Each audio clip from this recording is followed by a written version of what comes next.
Speaking of sleeping, I don't want to. Somebody had some kind of dream. I understand the whole thing with Wardlow, and it's working, and he's getting over and beating up the security. I'm loving and whatever. But when they've got Mark Sterling, who's obviously bullshit because he doesn't ever sound serious. A lawyer can get heat as a manager, an agent, or whatever, but it's not. This is showbiz stuff. But he confronts Wardlow in the back with security and with all the rules of how Wardlow has to conduct himself while he's in the building. He can't leave security. He can't touch anybody. MJF, he can't do anything. But also, he has to be handcuffed. And they're actually taking him to the locker room handcuffed. And how'd he take a shit and wipe his ass in the locker room? And they bring him out handcuffed, and they've got to take is that comedy getting in the way of the success they're already having with getting Wardlow over as a monster? Just needless. It's needless funniness when people are into what else you're doing. The handcuffs seem really unnecessary, and it's the one down part about all this. And when it comes to this specific segment, it's funny, I thought about the MJF segments other than Jericho shit that I've liked the least are usually the ones where he's with Mark Sterling, who, if he's an attorney or not, he seems like a fake attorney on TV. He doesn't seem real in any way, so you can't even pretend. Just seems like a guy performing. So I don't like his inclusion in this, although it does bring some consistency with earlier MJF stuff. They are on such a great ride, so much momentum with the Wardlow stuff. To me, the handcuffs, specifically just the handcuffs, took everything down a notch. Well, there does need to be some focusing done. Speaking of, I was a little blurry on this next one. The Butcher.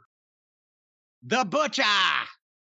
In the first singles match, I guess, that he's ever had on television, has been hired by MJF to, deal with Wardlow.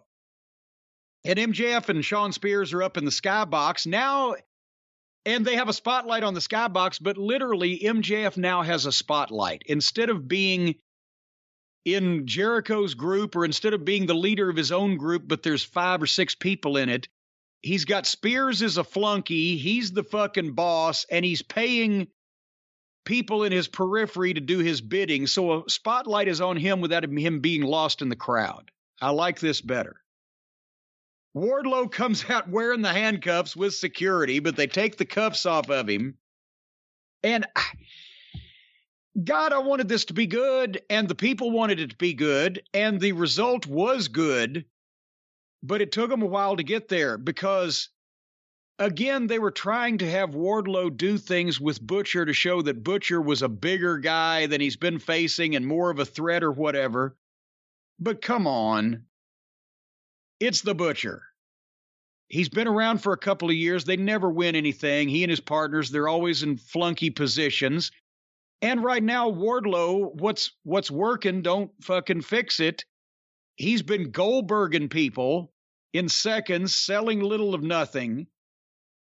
But they had a hoss fight, as some of the fans call it. And, the Butcher's allowed to be throwing chairs in the ring, and they're fighting on the floor. But it was sloppy because Butcher ain't smooth. And finally, they let Butcher give Wardlow a power bomb. Of course, he fell down doing it and not on purpose. But I didn't need to see Wardlow be power bombed unless it's by, the big show on pay-per-view at some point in the future, whatever.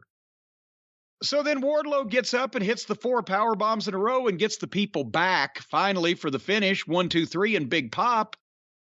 Butcher is not completely rotten, but he ain't wonderful either. And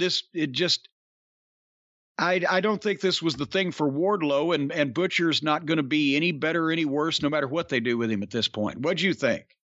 What would have been more effective? This match the way it was, or even if you wanted to do all the stupid shit with the handcuffs and everything, you have all the security guards walk him out, no music, take off the handcuffs, and he goes in there and beats him in 5 seconds. Yeah. A guy that big. That would have been more impressive. I was about to say, then they try to put the handcuffs back on him, and then he beats up 12 members of security and runs MJF out of the building. The babies would have come in the air, but by the time they got finished watching these two waller around for 4 or 5 minutes, the bloom was off of it. And the power bomb was, he should have been going for it, and then when he fell down, you realize this match should have been shorter and it should have been more effective. Yeah.